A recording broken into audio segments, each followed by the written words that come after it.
అందరికీ నమస్కారం, శుభోదయం. Welcome to profit master. ఇవాళ 25 మార్చ్ మండే. ముందుగా ప్రేక్షకులు వీక్షకులందరికీ హోలీ శుభాకాంక్షలు.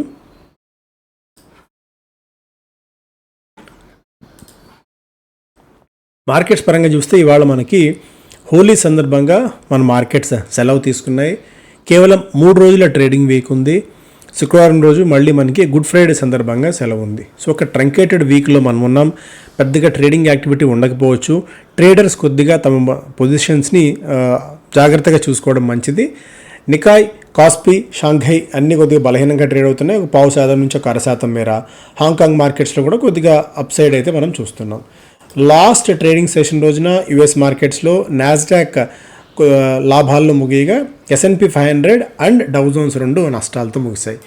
ఆయిల్ చూస్తే బ్రెంట్ క్రూడ్ $86 దగ్గర ట్రేడ్ అవుతోంది. కొద్దిగా గాజా సీజ్ ఫైర్ టాక్స్ నేపథ్యంలో ఆయిల్ ప్రైస్లో కొద్దిగా డిప్ చూసినప్పుడు బట్ స్టిల్ $85 పైన ట్రేడ్ అవుతుంది. గోల్డ్ $2,175 దగ్గర ట్రేడ్ అవుతుంది. క్రిప్టో కరెన్సీలో బిట్కాయిన్ $66,000 దగ్గర ట్రేడ్ అవుతుంది. సో ఇంటర్నేషనల్ మార్కెట్స్ నుంచి ఉన్న అప్డేట్స్ అయితే ఏమి పెద్దగా మనం ఇమీడియట్ ఇంపాక్ట్ చూపించే అవకాశం ఏం లేదు. బట్ జియో పొలిటికల్ టెన్షన్స్ పరంగా Kyiv live under Russian air attack, missiles violet Polish air space. So అందరూ కొట్టుకు చేస్తూనే ఉన్నారు. ఇంకా రష్యా అటు వీళ్ళకి తెలివి లేదు, అటు కైవ్కి కూడా యుక్రెయిన్ కూడా అనవసరంగా గిచ్చి కయ్యం పెట్టుకునే పరిస్థితి ఈ రెండు దేశాల మధ్య చూస్తూనే ఉన్నాం. బట్ స్టిల్ అక్కడ జనాలు అనవసరంగా ప్రాణాలు పోగొట్టుకునే దౌర్భాగ్య పరిస్థితి ఈ రెండు దేశ అధినేతలు కల్పిస్తున్నారు. ఎకనామిక్ టైమ్స్ ఫస్ట్ పేజ్లో minimum wage to living wage, India plans shift. So మనకి మినిమం వేజ్ పరిస్థితి నుంచి కనీస వేతనం స్థాయి నుంచి లివబుల్ వేజ్ అన్న స్థాయికి మనం మెల్లిగా ఎదిగే ప్రయత్నం చేస్తున్నాము.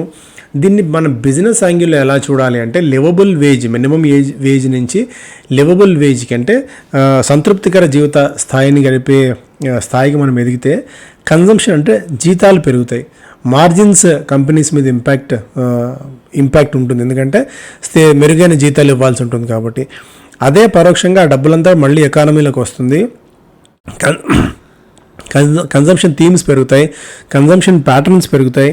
సో ఇవన్నీ కూడా రాబోయే రోజుల్లో ఒక పెద్ద మనకి మంచి బిజినెస్ ఆపర్చునిటీగా మారబోతోంది. మనం రెగ్యులర్గా కాన్ఫరెన్స్లో కలిసినప్పుడు మీరు వినే ఉంటారు ఎలా మనం పర్ క్యాపిటా స్పెండింగ్ అనేది ఎలా మారింది, ఎలా మారబోతోంది, దాని ఇంపాక్ట్ కన్జంప్షన్ థీమ్స్ మీద ఏ విధంగా ఉంటుందని చెప్పి మనం అక్కడ డేటా సహా చూసుకున్నాం. సో మనకి మంచి మంచి ఆపర్చునిటీస్ రాబోయే రోజుల్లో ఉండబోతున్నాయి. రాబోయే డికేడ్ థీమ్, రాబోయే 10-20 ఇయర్స్ అనేది మార్కెట్కి ఒక చాలా ఎగ్జైటింగ్ జర్నీలా ఉండబోతోంది. దాన్ని మీరు వినియోగించుకోండి. బట్ ఒకే మాట మీకు చెప్తుంది, క్వాలిటీ స్టాక్స్కి స్టిక్ ఆన్ అవ్వండి అన్నది ఒకటే ఇప్పుడు మనం చేయగలిగిన పని. ఆర్ఎల్స్ ఏది వద్దు, టెన్షన్ లేదనుకుంటే సింపుల్గా మ్యూచువల్ ఫండ్స్లో ఇన్వెస్ట్ చేసుకోండి. డీసెంట్ రిటర్న్స్ 20-25% రిటర్న్స్ మనకు ఇయర్లో అట్లీస్ట్ రాబోయే 10 సంవత్సరాలకైతే మనం ఎక్స్పెక్ట్ చేయొచ్చు. తర్వాత మార్కెట్ మెచ్యూర్ అవుతున్న కొద్దీ ఇంత 20-25% రిటర్న్స్ అనేది నెక్స్ట్ టు ఇంపాసిబుల్ అవుతుంది. సో డీసెంట్ రిటర్న్స్ మనం అప్పుడు ఎక్స్పెక్ట్ చేయవచ్చు. కాకపోతే ఇప్పుడు మనం ఎమర్జింగ్ ఎకానమీ అండ్ ఒక ప్రపంచాన్ని దేశానిర్దేశం చేసే కెపాసిటీ స్థాయికి మనం ఎదుగుతున్నాం. 3వ అతిపెద్ద ఆర్థిక వ్యవస్థగా మనం ఎదుగుతున్న తరుణంలో ఒక్కసారిగా గ్లోబ్ చేంజ్ అవుతోంది. దాన్ని మనం బెనిఫిట్ తీసుకోవాలి అంటే సో నెక్స్ట్ 10 ఇయర్స్ని మీరు ఒక ప్రెషస్ టైమ్గా నవ్ ఆర్ నెవర్ అన్నట్టుగా మీరు గుర్తుపెట్టుకోండి. ఆ నవ్ ఆర్ నెవర్ అనుకునే టైంలో ఇప్పటికెప్పుడు మీ పోర్ట్ఫోలియోస్ డిజైన్ చేసుకోవడం కానీ, పోర్ట్ఫోలియోస్ని స్థిరంగా ఉంచుకోవడం కానీ, పోర్ట్ఫోలియోస్లో క్వాలిటీ స్టాక్స్ని ఏర్పరచుకోవడం, సిప్ పద్ధతిలో ఎలాంటి స్టాక్స్ కావాలి, ఇవన్నీ అంశాలు మీరు కనుక ఒక్కసారి బేరీజ్ వేసుకొని మీ మైండ్ ఫిక్స్ చేసుకొని ఇన్వెస్ట్మెంట్స్ కనుక మొదలు పెట్టినట్టయితే, ప్లానింగ్ ముందు నుంచి చేసుకున్నట్టయితే ఒక మంచి పోర్ట్ఫోలియోని మీరు బిల్డ్ చేసుకోగలరు. నెక్స్ట్ జనరేషన్స్కి మీకు మంచి వెల్త్ని ఇచ్చే ఛాన్స్ దొరుకుతుంది. Global cues FIA activity to guide stocks.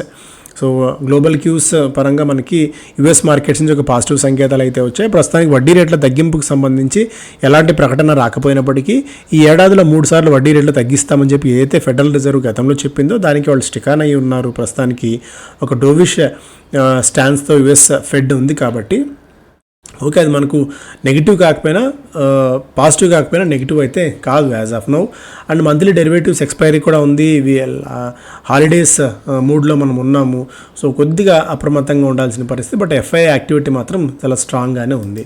FPS infuse over 38,000 crores in equities during March.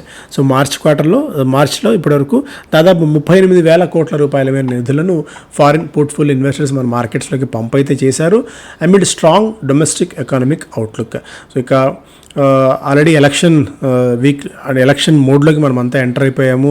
Election code వచ్చేసింది. సుదీర్ఘంగా 2 నెలల పాటు ఎలక్షన్ షెడ్యూల్ ఉంది కాబట్టి సో అంటే ఒక మేజర్ ట్రిగ్గర్స్ మన మార్కెట్స్కి ఉంటే తప్ప ఇంటర్నేషనల్గా దేశీయంగా ప్రభుత్వం నుంచి ఎలాంటి విధానపరమైన ప్రకటనలు మనకి ఇక్కడ వచ్చే అవకాశం ఉండదు. కాబట్టి 2 నెలల కాలం పాటు డొమెస్టిక్ క్యూసే ఏదైనా ఇంపాక్ట్ చూపించే అవకాశం ఉంటుంది. అందువల్ల కొద్దిగా ఈ 2 months ట్రేడర్స్ భారీ పొజిషన్స్ తీసుకునే ముందు కొద్దిగా అప్రమత్తంగా ఉండాల్సిన అవసరం అయితే ఉంటుంది.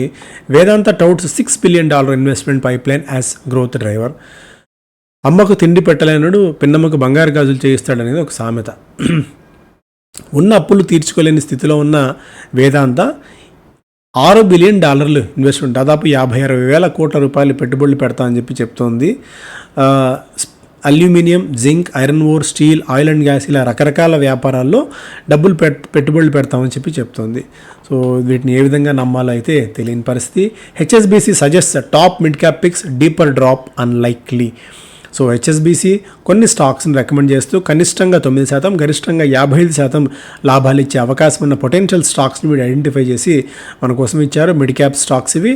అందులో నైకాకి 240 target price, Equitas Small Finance Bank 143 target price, Prestige Estates 1270, Phoenix Mills 3130, Voltas 1250, Titagarh 1200, Ipca Labs 1335, Kalyan Jewellers 420 target ప్రైజ్లు.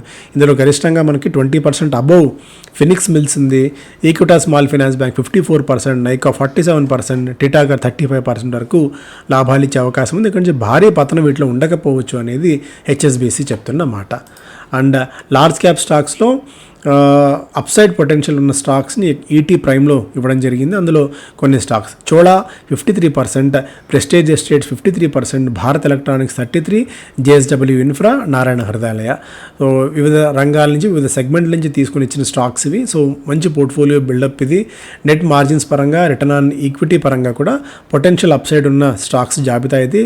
నెట్ మార్జిన్ కనిష్టంగా మనకి 18%, గరిష్టంగా దాదాపు 31%, 15% మినిమం ఉంది ఇక్కడ. మ్యాక్సిమం 32% దాకా నెట్ మార్జిన్స్ ఉన్నాయి. రిటర్న్ ఆన్ ఈక్విటీ కూడా ఆల్మోస్ట్ అబౌట్ 20% దాకా ఉండడం ఇక్కడ చూస్తున్నాము. సో ఒక మంచి పోర్ట్ఫోలియోగా చెప్పుకోవచ్చు దీన్ని. ఫినాన్స్ సెగ్మెంట్ నుంచి, రియల్ ఎస్టేట్ నుంచి, ఎలక్ట్రానిక్స్ నుంచి, ఇన్ఫ్రా స్పేస్ నుంచి, హాస్పిటల్ స్పేస్ నుంచి ఒక మంచి పోర్ట్ఫోలియో అంటే ఇలా మనం బిల్డ్ చేసుకోవాల్సిన అవసరం ఉంటుంది. ఒక్కొక్క సెక్టార్లో టాప్ ప్లేయర్స్ నుంచి. సో ఈ స్టాక్స్ని కూడా కొంచెం మీరు రాడార్లో పెట్టుకోండి. అండ్ టెక్నికల్స్ పరంగా మనం చూస్తే DMart among 7 stocks an which brokerage institute coverage expected rally up to 30%. So Aptus target price ఇక్కడ 400 రూపీస్ దాకా ఇస్తున్నారు. ప్రస్తుతం 317 ఉంది. జేఎస్డబ్ల్యూ ఇన్ఫ్రా 239 ఉంది, దీనికి 306 టార్గెట్ ప్రైస్. డీమార్ట్ 4295 ఉంది, దీనికి 5107 టార్గెట్ ప్రైస్. మోతిలాల్ ఓస్వాల్ 1672 ఉంది, దీనికి 2000 రూపీస్ దాకా టార్గెట్ ప్రైస్. సూలా 548 ఉంది, దీనికి 740 దాకా టార్గెట్ ప్రైస్. బిఎంఎల్ 3,345 రూపీస్ దాకా టార్గెట్ ప్రైజ్లు విత్ బ్రోకింగ్ కంపెనీస్ ఇస్తున్నాయి. వెస్ట్ లైఫ్కి 762 కరెంట్ మార్కెట్ ప్రైస్ ఉంటే 940 రూపీస్ దాకా టార్గెట్ ప్రైస్ ఉంది. కార్పొరేట్ యాక్షన్స్ పరంగా చూస్తేనేమో ఈ వారం హడ్కో, Prithvi exchange, R systems international, SBI cards, standard industries, thinking pictures ఇవి ఎక్స్ డివిడెంట్ కాబోతున్నాయి. ఈ స్టాక్స్ అన్ని కూడా బిజినెస్ స్టాండర్డ్ ఫస్ట్ పేజ్లో infra take centre stage as ministers ready, poll pitch, energy security, safer travel to form the core BJP Lok Sabha promises. So Lok Sabha ప్రామిసెస్లో energy security ఒకటి, safer travel ఒకటి, ఇవన్నీ కూడా బీజేపీ పోల్ పిచ్లో ఉన్నాయంటే వాళ్ళు ఎలక్షన్స్కి ఈ ప్రామిసెస్ ద్వారా వెళ్తున్నారు. బట్ ఏది చెప్పుకున్నా కూడా ఇన్ఫ్రా స్పేస్ మీద బీజేపీ ఫోకస్ ఎప్పుడు ఎక్కువగానే ఉంటుంది సాధారణంగా. దాన్ని బేస్ చేసుకుని ఎలక్షన్స్కి వెళ్తారు. వచ్చిన తర్వాత కూడా ఇప్పుడు ఇదే విధానపరమైన నిర్ణయాలు ఏవైతే ఉన్నాయో వాటిని కంటిన్యూ చేసే అవకాశం ఉంది. Bajaj auto to pump 3,000 crores into finance subsidiary. So Bajaj finance కూడా, సో బజాజ్ కూడా ఈ స్పేస్లో కొద్దిగా యాక్టివిటీని స్పీడప్ చేయబోతోంది. శ్రీరామ్ ఫైనాన్స్ లోపలికి రాబోతున్న తరుణంలో యూపీఎల్ బయటికి వెళ్ళబోతుందన్న సంగతి మనకు తెలుసు. నిఫ్టీ 50 నుంచి. దీంతో యూపీఎల్లో 700 crores దాకా అవుట్ఫ్లో ఉంటే శ్రీరామ్ ఫైనాన్స్లో 1300 crores వరకు ఇన్ఫ్లో ఉండే అవకాశం ఉంది. At the same time NTPC, PFC, ఆర్ఈసీలో కూడా కొద్దిగా ఇన్ఫ్లో ఉండే అవకాశం ఉందనేది నిపుణులు చెప్తున్నమాట. Maruti India's gear shift to growth, turbo charging the product portfolio. So 12,000 rupees మార్క్ని క్రాస్ చేసి మారుతి దూసుకుపోతుంది. ఎస్యూవీ సెగ్మెంట్లో డామినెన్స్ ప్రదర్శిస్తుంది. అట్ ది సేమ్ టైం ఈవీలో కూడా తన పట్టును నిలుపుకునే ప్రయత్నం చేస్తుంది మారుతి సుజుకి. కాబట్టి సో మేబీ ఒక బెనిఫిట్ ఆఫ్ డౌట్ కింద మారుతి సుజుకిని కూడా కొద్దిగా మనం కన్సిడర్ చేయవచ్చు. సో ఇవి major updates. Thank you so much.